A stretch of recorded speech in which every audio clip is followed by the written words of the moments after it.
تکلیفیں بچوں کی پرورش میں ماں کو برداشت کرنی پڑتی ہے۔ وَوَصَّيْنَا الْإِنسَانَ بِوَالِدَيْهِ حَمَلَتْهُ أُمُّهُ وَهْنًا عَلَىٰ وَهْنٍ، اسے اٹھائے رکھا، وہ جو حمل ہے اس کے اپنے جسم کے اندر اٹھائے رکھا اس نے اس کو، وَهْنًا عَلَىٰ وَهْنٍ، کمزوری پر کمزوری جھیل کر، وَفِصَالُهُ فِي عَامَيْنِ، پھر اس کا دودھ چھڑانا ہوا 2 سال میں سے، پھر یہ کہ پہلے 9 مہینے تو جونک کی طرح اس کے جسم کے اندر خون چوستا رہا، اور اس کے بعد پھر جو ہے دودھ اس کا جو ہے پیا ہے تو وہ بھی اس کی توانائیاں اور اس کی قوت ہی ہے کہ جو دودھ کی شکل میں اس کے لیے غذا بنی ہے۔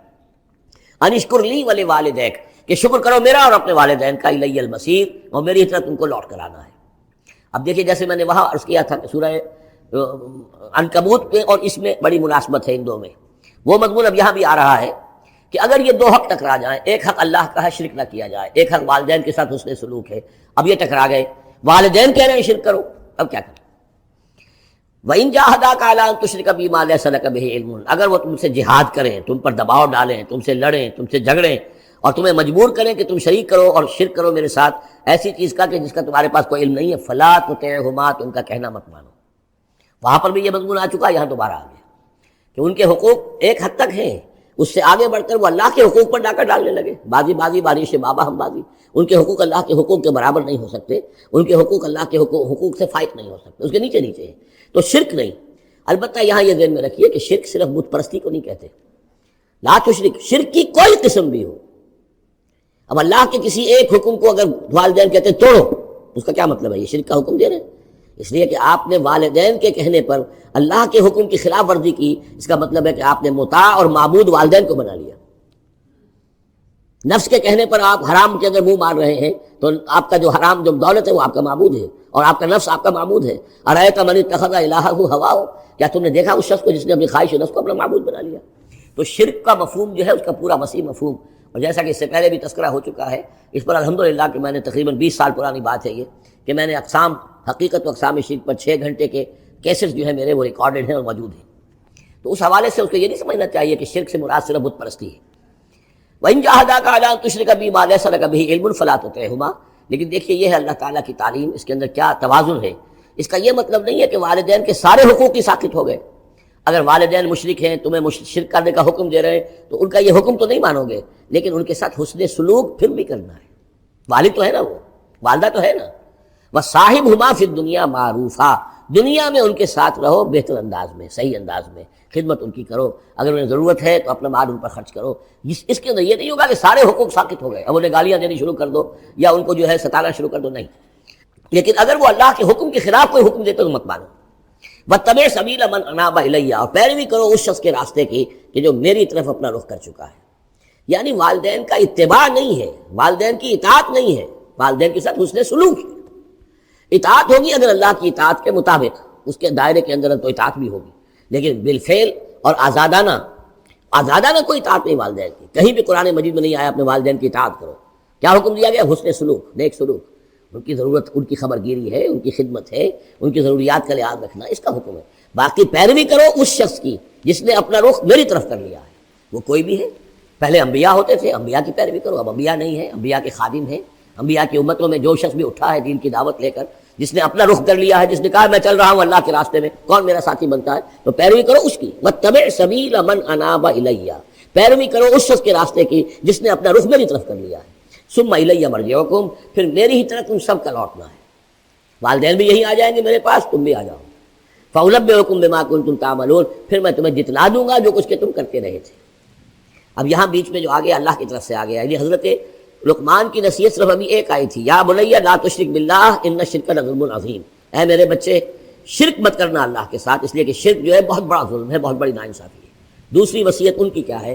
یا بنی انہا ان تک مثقال حبۃ من خردل فتکن فی صخرۃ او فی السماوات او فی الارض یأت بها اللہ ان اللہ لطیف خبیر، اے میرے بچے عمل، خواہ وہ نیکی کا ہو خواہ بدی کا ہو، انہا، ہا کی ضمیر ہے عمل کی طرف، عمل خواہ ایک رائی کے دانے کے ہم وزن ہو۔ اب یہ سب سے چھوٹی چیز، رائی کا دانہ، فتیلہ، نقیرہ، یہ 3 چیزیں آتی ہیں قرآن مجید میں عام طور پر چھوٹی شے کے لیے، لا یظلمون فتیلہ، لا یظلمون نقیرہ، اور یہ کہ رائی کا دانہ بہت چھوٹا۔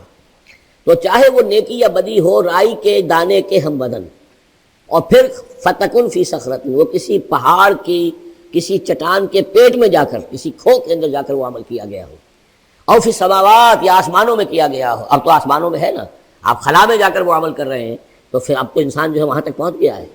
اور فی الارض یا زمین کے پیٹ میں گھس کر کیا گیا ہو, یاتی بہ اللہ, اللہ اسے لے آئے گا.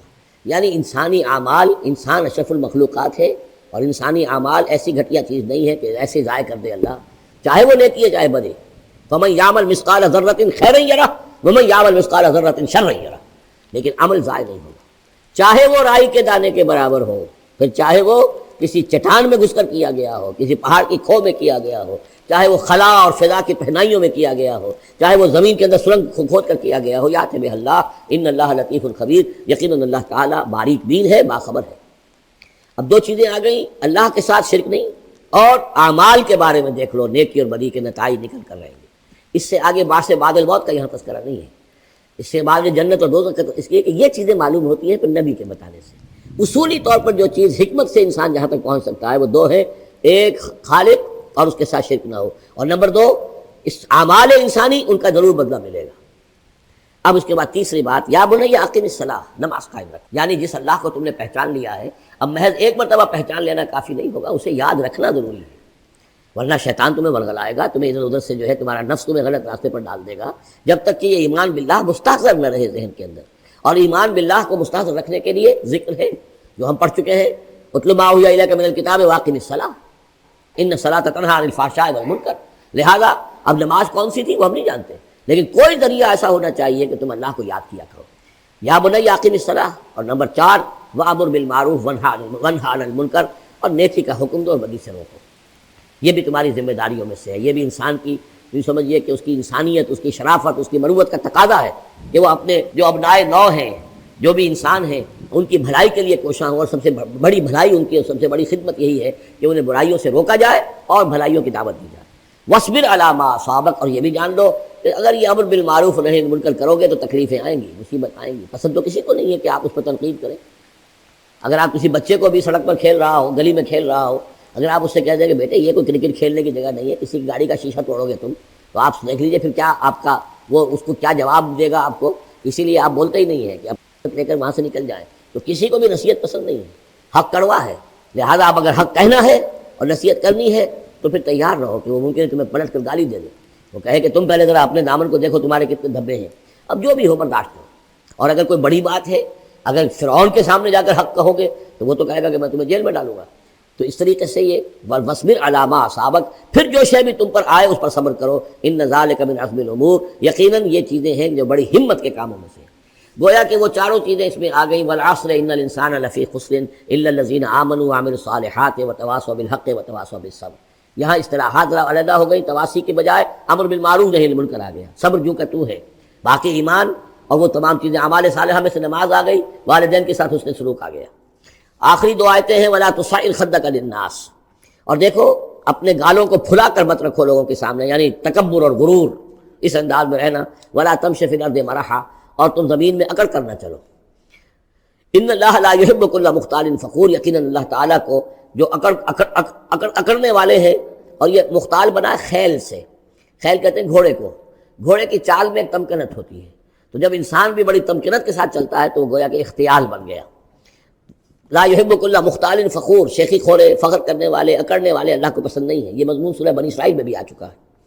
وَلَا تَمْشِ فِي الْأَرْضِ مَرَحًا إِنَّكَ لَن تَخْرِقَ الْأَرْضَ وَلَن تَبْلُغَ الْجِبَالَ طُولًا, تم کتنا ہی پاؤں مار کر چلو ہماری زمین کو پھاڑ نہیں سکتے, اور کتنی گردن اکڑا لو, اونچے ہو جاؤ, سینہ تان لو, اور اوپر ٹرا بھی چڑھا لو, لیکن یہ کہ تم پہاڑوں کی اونچائی تک نہیں پہنچ سکتے. آخری بات فرمائی وَاقْصِدْ فِي مَشْيِكَ, اپنی چال میں میانہ روی اختیار کرو. یہ میانہ روی ہر اعتبار سے, چال میں بھی, خرچ میں بھی. وَالَّذِينَ إِذَا أَنفَقُوا لَمْ يُسْرِفُوا وَلَمْ يَقْتُرُوا وَكَانَ بَيْنَ ذَلِكَ قَوَامًا. یہ ایک میچور شخصیت کا کہ اس کے اندر ہر اعتبار سے معلوم توازن ہو, انتہا پسندی کسی بھی اعتبار سے نہ ہو. وَاقْصِدْ فِي مَشْيِكَ وَاغْضُضْ مِنْ صَوْتِكَ, اور اپنی آواز کو پست رکھو. اس کا مطلب کیا ہے کہ کہیں کوئی آرگومنٹ ہے کہ جھگڑا ہو گیا ہے تو آواز کو بلند کرنے کی کوشش نہ کرو, بات اپنی کرو. عام طور پر یہ ہوتا ہے کہ جب آدمی دیکھتا ہے کہ میری دلیل تو کمزور پڑ گئی تو پھر وہ اپنی آواز کی والیوم بڑھا کر کوشش کرتا ہے کہ کمپنسیٹ کرے کہ دلیل عقلی اعتبار سے تو کمزور ہے لیکن میری آواز جو ہے وہ اس کے اندر وزن پیدا کر دے. وَلَا وَاغْضُضْ مِنْ صَوْتِكَ, اور دیکھو إِنَّ أَنْكَرَ الْأَصْوَاتِ لَصَوْتُ الْحَمِيرِ, آواز جو گدھے کی ہوتی ہے وہ ڈھیچو ڈھیچو جب کرتا ہے تو بلند تو وہ بہت ہوتی ہے، لیکن کس قدر ناپسندیدہ آواز ہے، کتنی ناپسندیدہ آواز ہے۔ تو آواز کی بلندی کوئی حسن نہیں ہے، اصل تو یہ شے ہے کہ آپ جو بات کہیں وہ وزنی ہو، وہ دلیل کے ساتھ ہو، اور وہ آپ اپنی بات کو منوا سکیں اس کے حوالے سے۔ الم تروا ان اللہ سخر لکم ما فی السماوات وما فی الارض واسبغ علیکم نعمہ ظاہرۃ وباطنہ ومن الناس من یجادل فی اللہ بغیر علم ولا ہدی ولا کتاب منیر۔ صدق اللہ العظیم۔ کیا تم نے دیکھا نہیں کہ اللہ تعالیٰ نے تمہارے لیے مسخر کر دیا ہے جو کچھ کے آسمانوں میں ہے اور جو کچھ کے زمین میں ہے؟ یعنی یہ کہ آسمان کے اندر سورج ہے، چاند ہے، یہ سب تمہاری ضرورتیں بہم پہنچانے میں لگے ہوئے ہیں۔ سورج کی تمازت ہے جس سے تمہاری فصلیں پکتی ہیں، اسی سے ہواؤں کا نظام چل رہا ہے، بارشوں کا برسنا، تو یہ سارا معلوم ہوتا ہے کہ تمہارے لیے یہ سب بستر بچھایا ہے اللہ نے اور ساری تمہاری ضرورتیں پوری کی ہیں۔ واسبغ علیکم نعمہ، اور اس نے تم پر اپنی ساری نعمتیں مکمل کر دی ہیں، پوری کر دی ہیں۔ ظاہرۃ و باطنۃ، یہ نعمتیں ظاہری بھی ہیں، باطنی بھی ہیں، جو باہر سے نظر آتی ہیں، دکھتی ہیں، جن کو ہم استعمال کرتے ہیں۔ بہت سی نعمتیں وہ جن کا ہمیں احساس ہی نہیں ہے، ہمارے وجود کے اندر کیا کچھ اللہ تعالیٰ نے ودیعت کیا ہوا ہے اس کا ہمیں پوری طرح احساس بھی نہیں۔ ومن الناس من یجادل فی اللہ بغیر علم، یہ آیت آ چکی ہے سورہ حج میں۔ لوگوں میں سے کچھ ایسے بھی ہیں جو جھگڑتے ہیں اللہ کے معاملے میں، یا اللہ کے بارے میں، یا اللہ کے احکام کے بارے میں، اللہ کی آیات کے بارے میں، بغیر اس کے کہ بغیر علم کہ ان کے پاس کوئی علم ہو، ولا ہدن، نہ کوئی رہنمائی اور ہدایت ہے، ولا کتاب منیر، نہ کوئی روشن کتاب ہے۔ وَإِذَا قِيلَ لَهُمُ اتَّبِعُوا مَا أَنزَلَ اللَّهُ قَالُوا بَلْ نَتَّبِعُ مَا وَجَدْنَا عَلَيْهِ آبَاءَنَا، اور جب ان سے کہا جاتا ہے کہ پیروی کرو اس کی جو اللہ نے نازل فرمایا ہے، قرآن اتارا ہے، اس کی پیروی کرو، قالوا، وہ کہتے ہیں، بل نتبع ما وجدنا علیہ آباءنا، بلکہ ہم تو پیروی کریں گے اس کی کہ جس کو پر ہم نے پایا ہے اپنے آباء و اجداد کو۔ اور آج کل خاص طور پر یہ لوک ورثہ اور ہماری پرانی روایات، قومی روایات، اور ہماری جو ہیں ہر علاقے کا ایک کلچر ہے، اس کلچر کو زندہ کیا جائے، کروڑ ہر روپیہ چیزوں میں صرف کیا جاتا ہے۔ اولو کان الشیطان یدعوہم الی عذاب السعیر، خواہ شیطان ان کو پکار رہا اور بلا رہا ہو، یہ جو باتیں بنا رہے ہیں در حقیقت یہ شیطان کی دعوت ہے، اس کی تبلیغ ہے در حقیقت، جس کو انہوں نے قبول کیا ہے۔ یدعوہم